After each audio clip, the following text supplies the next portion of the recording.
Bonjour, bonsoir, tout dépend de l'heure à laquelle vous nous recevez. C'est le docteur Christian Tsakala, l'un des médecins de la grande famille Vaza Vazorum. Nous sommes là pour vous expliquer tous vos problèmes de santé. Alors aujourd'hui, nous allons parler de ce grand problème qui est l'arthrose. Alors, c'est quoi l'arthrose? L'arthrose, déjà, le préfixe artre là veut dire articulation. Et ose là de la fin veut juste dire usure ou bien ce qui est déjà usé. Donc vous comprendrez avec moi, d'autres parlent de vieillissement, mais vous comprendrez avec moi que l'arthrose par définition n'est rien d'autre que l'usure des articulations. Usure na lingala pour dire ko beba ou bien eloko oyo ezalaki bien mais ekomi ko s'user donc ekomi ko beba. C'est ça l'arthrose, c'est l'usure des articulations. Nous aimons toujours donner l'exemple d'une porte. Ceux qui ont une porte, ils ont fait un malamu. Pour les mafuta au niveau de l'engrenage nango oko fungola okangi porte. Mais ce que 20 ans plus tard, la porte, tu verras que la porte n'aura pas la même souplesse de l'ouvrir. Et comme il faut automber la porte pour que porte fungama. Juste parce que ma foot est allée sous-souter. C'est un peu comme l'arthrose. Dans l'arthrose, lorsque les articulations sont encore très bien là, la personne peut faire tous les mouvements. Mais lorsque les articulations commencent à s'user, la personne commence à remarquer les signes de l'arthrose que nous allons parler dans la clinique. Alors, quels sont les facteurs de risque ou bien les choses qui prédisposent une personne à faire cette maladie dégénérative qui est l'arthrose? Alors, nous avons des facteurs de risque qu'on appelle des facteurs de risque généraux et il y a aussi des facteurs de risque qui sont dits locaux, donc qui vont concerner essentiellement l'articulation. Dans les facteurs de risque généraux, premièrement, nous voyons l'âge avancé. Avant 50 ans, il y a une forte probabilité que l'homme et la femme développent l'arthrose de manière proportionnée. Donc c'est 50-50. Donc avant 50 ans, 50% d'hommes peuvent faire l'arthrose et même 50% de femmes peuvent faire l'arthrose. Mais après 50 ans, la prévalence est plus chez les dames. Donc les femmes après 50 ans, les femmes font plus l'arthrose que les hommes. Alors il n'y a pas que l'âge, nous avons l'obésité aussi. Les surcharges de poids là, ça constitue une contrainte mécanique. Nous allons voir dans la physiopathologie, muto azana poids makasi, ces poids là fait en sorte que ces articulations puissent subir une forte contrainte mécanique. Et c'est ce qui fait en sorte que à la longue, ces personnes là puissent développer l'arthrose qui est une usure de leur articulation.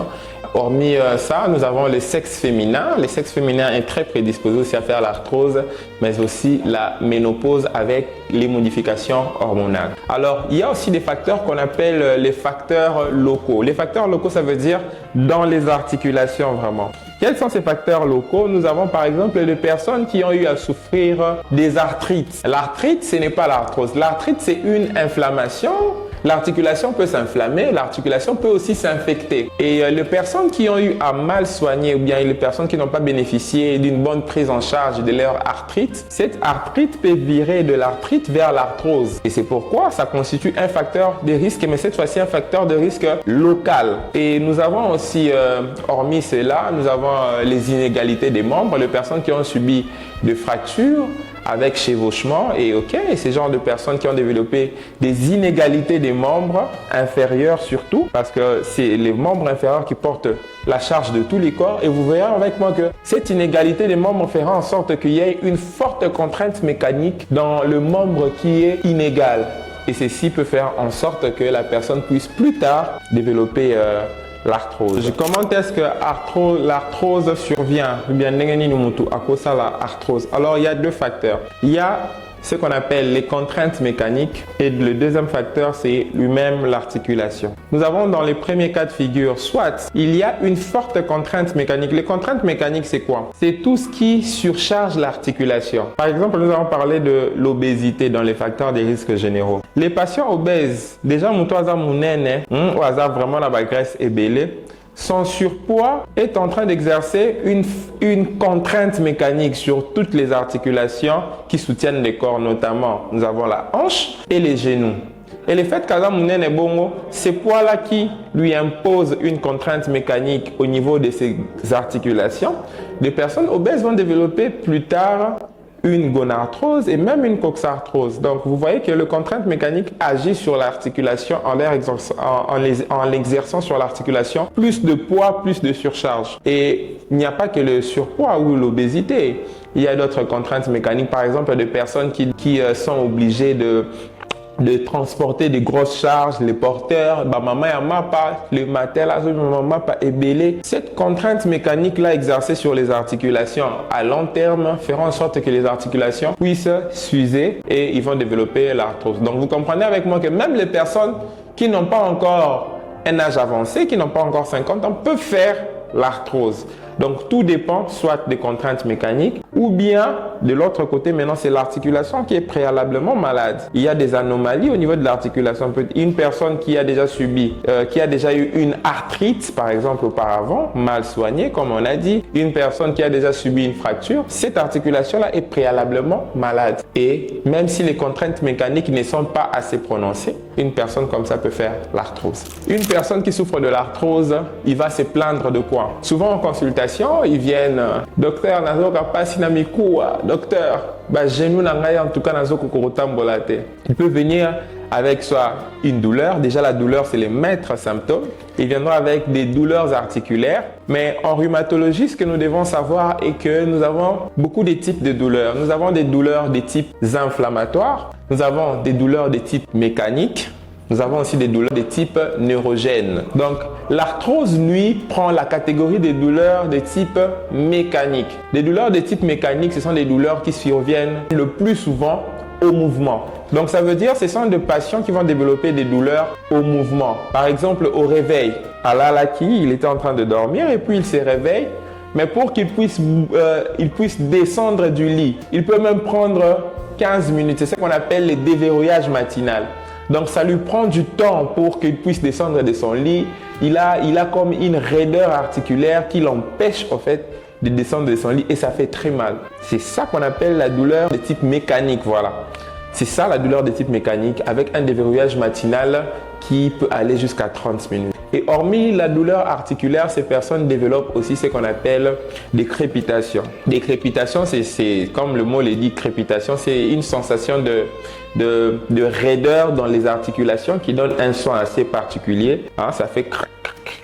C'est comme s'il y avait un engrenage qui n'avait pas assez d'huile et maintenant ça donne une certaine raideur. C'est ce qu'on appelle de crépitation articulaire.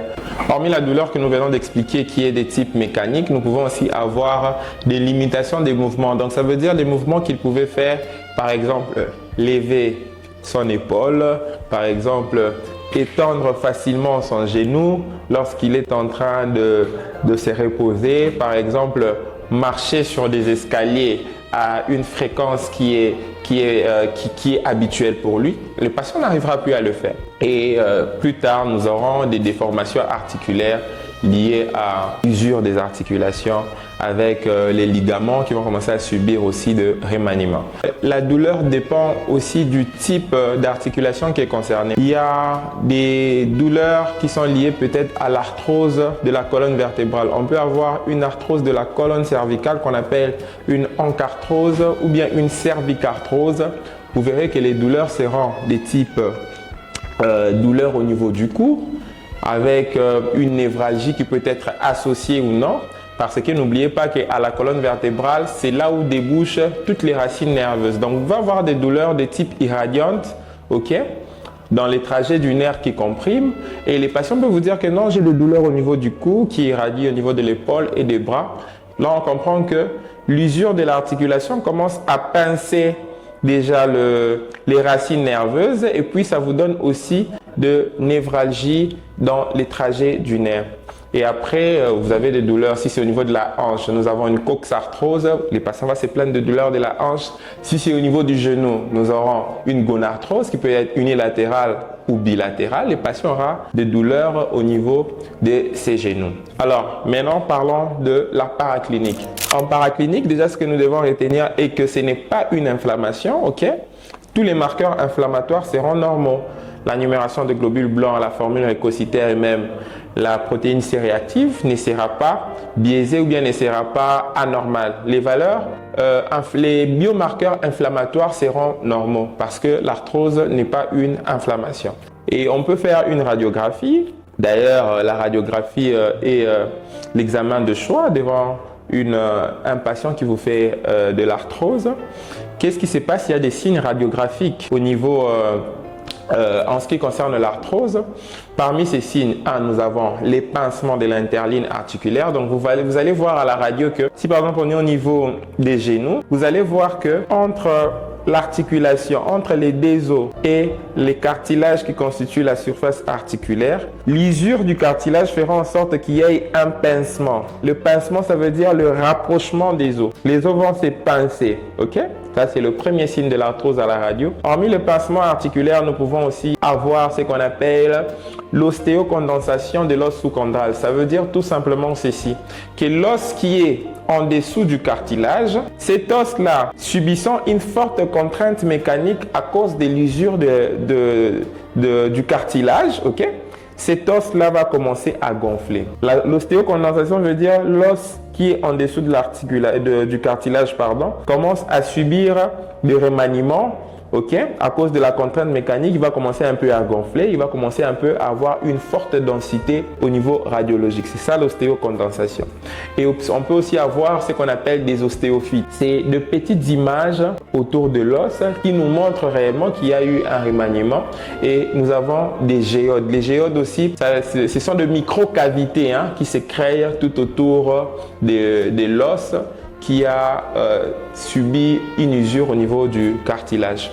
Alors, nous allons maintenant finir par les traitements. Comment nous traitons les patients qui font de l'arthrose? Et que l'arthrose, c'est une pathologie dégénérative, donc ça veut dire que la personne est censée connaître sa maladie et savoir que les maladies où ils ont vivre dans ils ont un traitement côté où on pour que l'articulation n'aille même si avec l'évolution de la science actuellement il y a un traitement chirurgical, il y a des poses des prothèses, mais la personne est censée savoir d'abord que c'est une pathologie dégénérative. Donc ça veut dire les maladies où et c'est vivre dans mesure pour que n'a limité l'évolution, parce que tout ce que nous faisons, c'est de faire en sorte que si le patient est arrivé avec son usure peut-être à 2, nous nous empêchons que l'usure arrive à 10 rapidement. Nous allons faire en sorte de retarder l'évolution, la progression de son usure jusqu'à ce qu'il puisse vivre autant d'années avec moins de douleur. Alors, nous avons des mesures dites pharmacologiques et des mesures dites non pharmacologiques.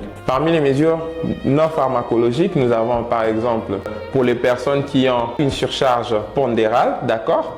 On va conseiller à ces personnes-là de réduire des alimentations riches en graisse, de réduire des alimentations riches en apports caloriques, faisant en sorte que leur obésité puisse régresser quand même considérablement parce que la surcharge pondérale ne va pas aider l'articulation. Et nous pouvons aussi avoir d'autres mesures telles que les ports de Minerve, lorsque les patients voyageurs là, qui ont par exemple une cervicarthrose, ils doivent avoir des mesures de bonne posture de leur dos.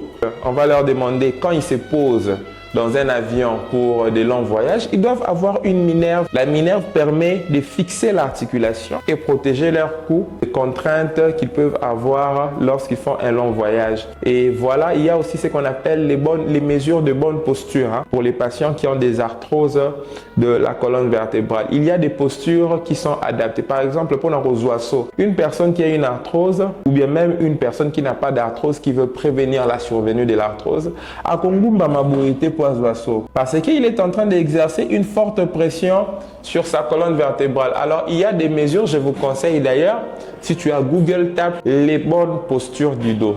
Ça va t'aider à savoir comment est-ce que tu dois gérer ton dos pour éviter de tomber dans l'arthrose. Là, c'est pour parler des mesures non pharmacologiques qui sont des mesures vraiment purement d'habitude. Parmi les mesures pharmacologiques, on donne les anti-inflammatoires non stéroïdiens, on donne les antalgiques, les antidouleurs là. Et si les douleurs ne s'amendent toujours pas, on peut toutefois aller aux infiltrations. Les infiltrations, ça veut dire on va directement aller au niveau de l'articulation, d'accord?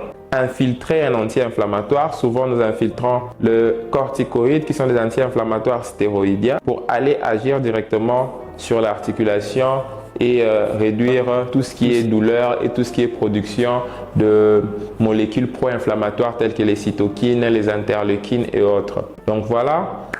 Si la douleur s'amende un peu, les patients peuvent aller en kiné, ça peut toujours aider. Il y a plusieurs traitements aussi physiques, hein. Il y a la kinésithérapie, il y a la physiothérapie, tout ça pour faire en sorte que l'articulation reprenne son essence normale. Alors c'était Vasa Vasorum, j'espère que cet échange vous a vraiment fait beaucoup de bien. Pour toutes vos questions, veuillez nous contacter au travers de cette chaîne et nous sommes toujours disposés. Et surtout, envoyez-nous vos sujets d'exposés que vous ne comprenez pas. Nous sommes là pour vous donner des réponses. Bye bye.